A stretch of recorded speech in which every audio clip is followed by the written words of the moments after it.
In New Zealand, there's a type of meat that's been catching the world's attention: venison. Every year, the country produces over 45 million pounds of this protein, exporting more than 90% to demanding markets in Europe and North America. But why has venison become so popular? The secret lies in its health benefits. Compared to traditional meats, venison has up to half the fat. That makes it a great choice for those looking for lighter, more nutritious meals, without sacrificing flavor. At the same time, on the other side of the world, another deer-derived product is driving a completely different industry: velvet.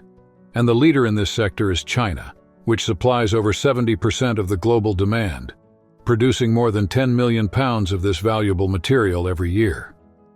These numbers reveal something surprising. Deer farming isn't just a niche activity. It's a strong, innovative market that keeps growing. But what really sets this industry apart from traditional livestock farming? How is venison raised and processed, from farm to table? These questions uncover fascinating stories and details you might never have imagined. Let's dive into this world and discover what makes this industry so unique and promising. When we think of livestock, we automatically picture cows or sheep. But there's another animal that's shaking up the global meat market: the deer. But are all deer breeds the same? Why does breed selection matter so much in this industry? Today we're exploring 3 key deer breeds that dominate global farming and learning why each one has become so important in different parts of the world. Starting with the red deer. This breed has become a symbol of the vast plains of Europe and the endless pastures of New Zealand. What makes it special? Its strong build and incredible ability to adapt, even in extreme conditions. To put it in perspective, an adult red deer in New Zealand can weigh around 330 pounds, about the same as a small calf. It's no surprise that the meat it produces is prized for both quantity and quality. In the United States, another deer takes center stage: the white-tailed deer. The key to this breed's success is its remarkable resistance to the cold. In places like Minnesota, where winters are especially harsh, white-tailed deer have an astonishing 95% survival rate, more than twice the usual average. On top of that, this breed is known for its high reproductive capacity. Believe it or not, a single female can give birth to up to 3 fawns per year. That explains why their populations grow so fast. And in Asia, especially in China and Japan, we find the Sika deer. Here, the interest goes beyond meat. The real attraction is the velvet these animals produce. Sika deer velvet is prized not just for its refined texture, but mainly for its nutritional value. To put it into perspective, it contains about 20% more nutrients than red deer velvet. This has made Sika velvet a highly sought-after product in the pharmaceutical industry. Each of these breeds has unique characteristics that directly impact the economic success and quality of the products that reach consumers. But how exactly are these species raised and managed? What challenges and secrets are involved in this industry? The answers are just ahead, and I promise they'll surprise you. Have you ever wondered what it's really like to raise deer? It's not just about handling an exotic animal or producing premium meat. It's a daily routine that requires discipline, technique, and a lot of care. Let's start with New Zealand, one of the world's main hubs for deer farming. There, farmers spend at least 4 hours a day exclusively managing their herds. And this work starts early in the morning as they walk through the fields, carefully assessing the available forage. The ideal grass for deer should be between 20 and 25 centimeters tall, making it easier to chew and ensuring essential nutrients for their extremely delicate digestive system. To give you an idea, a single adult deer can consume between 9 and 11 pounds of fresh grass every day. But that's not all. To maximize growth and health, farmers need to supplement the diet with dry grains and essential minerals like calcium and phosphorus. And this is where another crucial factor comes in: the environment where these animals live. Keeping the environment clean isn't just about organization. It's a smart way to cut costs. Studies show that well-managed farms can reduce veterinary expenses by up to 20%. That's why facilities are carefully cleaned and disinfected daily. And every week something even more important happens: thorough inspections of fences and enclosures, with preventive maintenance to protect the animals from predators and accidents. Another factor many people overlook is the amount of space each deer has, which varies significantly depending on the region. In the U.S., specifically in Wisconsin, each deer typically has up to 2,050 square feet of space. That's about the size of a small basketball court. Meanwhile, in China, where land costs are much higher, available space is usually smaller, requiring advanced strategies to make the most of every square foot. But does this difference in space affect meat quality or animal health? How do farmers around the world overcome these challenges? When you buy venison or deer velvet, you probably don't think about what happens before these products reach you.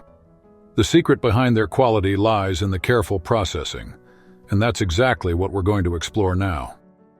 In New Zealand, a global leader in this field, everything starts with a strict commitment to animal welfare. Every step is carefully planned and executed to ensure a top-quality product. First, let's look at how venison is processed. As soon as the animals arrive at the facility, they go through a thorough cleaning and a quick process to remove their hair.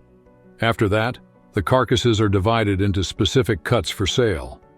A single adult deer can yield up to 80 pounds of clean meat, enough for more than 300 meals. Besides the meat, the hides also hold significant value. To put things in perspective, New Zealand produces about 16.5 million pounds of venison every year. That's roughly the combined weight of 1,000 small pickup trucks. This accounts for 20% of the global market, making the country an undisputed leader in the industry. But what about deer antler velvet, which is highly prized in the pharmaceutical market and traditional medicine? The way it's harvested might surprise many people. Velvet extraction requires technical precision and extreme care. First, the animals are given mild anesthesia to keep them calm during the procedure.